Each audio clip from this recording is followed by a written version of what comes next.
তো hello guys, সবাই কেমন আছো? আশা করি অনেক ভালো আছো। তো আজকে আমাদের হিমঘরের কাজ শেষ। তো আজকে দিয়ে কাজ হলো 18 দিন। তো আজকে থেকে শেষ হিমঘরের কাজ। তো এখন আমি চলে যাবো বাড়ি। তো এখন আমি বসে আছি ছাদের মধ্যে।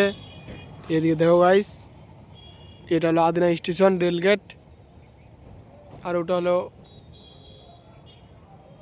স্টেশন। তো আমি আছি এখন 5তলা ছাদের উপর আদিনা হিমঘরে। তো আজকে দিয়ে আমার 18 দিন কাজ হলো। তো আজকে শেষ হলো কাজ, হিমঘরের কাজ।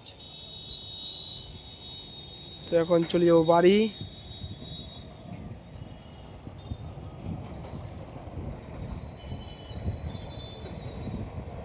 নিচের ভিউটা খুব সুন্দর লাগছে গাইস এদিকে। ঠিক আছে গাইস, নেক্সট ভিডিওতে আবার দেখা হচ্ছে।